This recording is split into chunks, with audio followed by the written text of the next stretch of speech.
Agents को पकड़ता है और स्ट्राइकर के साथ मिलकर उन्हें एक आइसोलेटेड आइलैंड पर ले जाता है जहां पर उनके ऊपर अलग अलग एक्सपेरिमेंट्स किए जाते हैं। पर उस जगह के बारे में किसी को नहीं पता, पर एक म्यूटेंट है जो वहां से भाग कर आ गया था।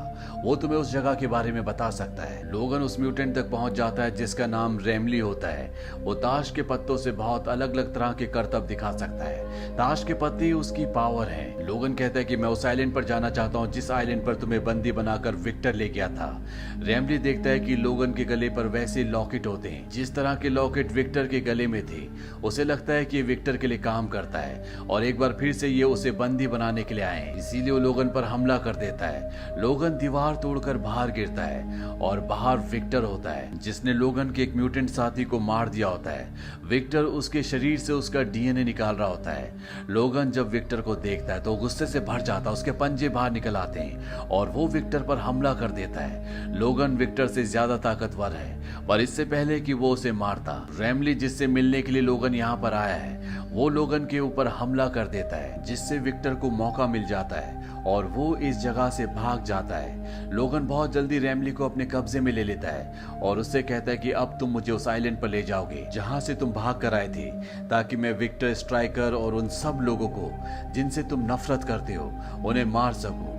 रेमली उसकी मदद करने के लिए तैयार हो जाता है। वहीं दूसरी तरफ आइलैंड पर स्ट्राइकर का सीनियर जनरल आता है। स्ट्राइकर उन्हें बताता है कि अब वो एक्सपेरिमेंट नंबर 11 कर रहे हैं, यानी कि आज से पहले वो 10 म्यूटेंट के ऊपर एक्सपेरिमेंट कर चुके हैं। वोल्वरिन यानी कि लोगन उन सकेंगे। जनरल उसे कहते हैं कि तुम्हें इस था, उसने मेरी पत्नी को मार डाला। डेडपूल है जो म्यूटेंट्स को मारेगा, उसे किसी भी तरह से पूरा करना चाहता है। अब यहाँ पर लोगन भी पहुंच जाता है। लोगन स्ट्राइकर से पूछता है कि ये सब तुमने क्यों किया। स्ट्राइकर उसे बताता है क्योंकि मैं अपना एक्सपेरिमेंट नंबर 11 किसी भी तरह से पूरा करना चाहता था। इसकी शुरुआत मेरे बेटे से हुई थी और खत्म हुई तुमसे। मैंने एक म्यूटेंट के अंदर 11 अलग अलग म्यूटेंट्स की पावर डाल दी। यहाँ पर लोगन को एक और झटका लगता है। उसकी गर्लफ्रेंड जिससे वो बहुत प्यार करता है, जिसका नाम कायला है, जो लोगन की नजरों में मारी जा चुकी है, वो जिंदा होती है। वो स्ट्राइकर के लिए काम करती है। वो भी एक म्यूटेंट है जो किसी को भी सम्मोहित करके उससे कोई भी काम करवा सकती है। स्ट्राइकर के कहने पर ही उसने लोगन से प्यार किया था। लोगन उससे पूछता है कि तुमने ऐसा क्यों किया। कायला कहती है कि मैं मजबूर थी। लोगन ये सब कुछ जानकर इमोशनल होकर यहाँ से चला जाता है। तभी यहाँ पर विक्टर आता है।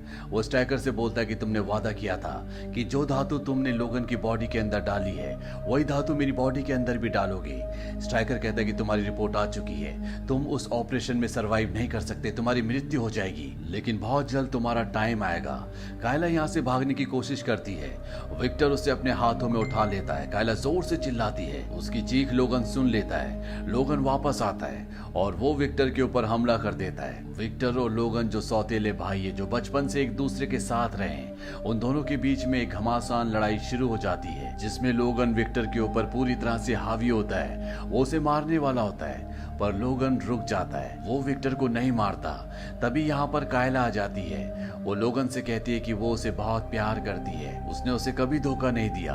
स्ट्राइकर ने उसकी बहन को बंदी बना रखा है, इसीलिए उसके कहने पर उसे सब कुछ करना पड़ा। इसके बाद लोगन उस जगह पर जाता है जहाँ पर कायला की बहन और बहुत सारे अलग अलग म्यूटेंट्स होते हैं। वो उन सबको आजाद कर देता है और जब ये सब के सब यहाँ से भाग रहे होते हैं तभी इनके सामने डेडपूल आ जाता है। स्ट्राइकर का वो 11वां एक्सपेरिमेंट जिसके अंदर 11 म्यूटेंट्स की पावर है, उसके हाथों से भी लंबी लंबी रॉड निकलती है और ये रॉड भी उसी मटेरियल की बनी होती है जिससे लोगन के पंजे बने हुए। वहीं कायला अपनी बहन के साथ सभी बच्चों को इस आइलैंड से निकालना चाहती है, पर तभी स्ट्राइकर के लोग आते हैं और इन सब पर गोलियां चलाते हैं। कायला इसमें जख्मी हो जाती है और वो अपनी बहन से कहती है कि तुम सब यहाँ से जाओ, मुझे यहाँ पर रुकना होगा। दूसरी तरफ लोगन और वेपन नंबर 11 यानी कि डेडपूल, इन दोनों के बीच में घमासान लड़ाई होती है और डेडपूल इतना शक्तिशाली होता है कि लोगन उसके सामने बिल्कुल भी टिक नहीं पाता। पर तभी वहां पर लोगन का भाई विक्टर आ जाता है और और ये दोनों मिलकर डेडपूल से लड़ते हैं और जैसे ही लोगन को मौका मिलता है वो डेडपूल की गर्दन काट देता है।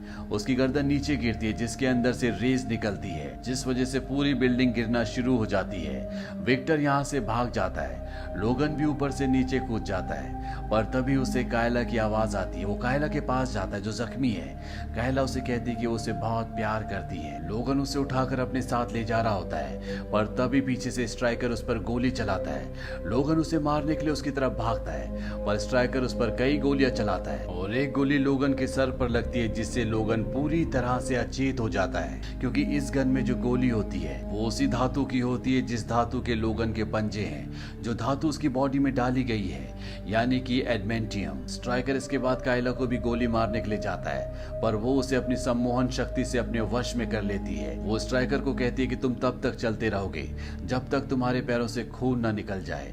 कुछ देर बाद लोगन को होश आता है। वो सर पर गोली लगने की वजह से अपनी पूरी याददाश्त खो चुका है। वो कायला को भी देखता है पर उसे पहचान नहीं पाता और उस जगह से निकल जाता है। और अंत में हमें दिखाया जाता है कि स्ट्राइकर के पास एक आर्मी की गाड़ी आती है और जनरल के कत्ल की इंक्वायरी के लिए उसे अपने साथ ले जाती है। वहीं दूसरी तरफ वेपन 11 यानी कि डेडपूल, जो कि अभी भी जिंदा होता है, मिट्टी से उसके हाथ निकलते हैं और अपने सिर को जो उसके धड़ से अलग हो चुका है उसे ढूंढ लेते हैं। इसी के साथ ये फिल्म, ये कहानी यहीं पर खत्म हो जाती है। ये फिल्म सन 2009 में रिलीज हुई थी। IMDb पर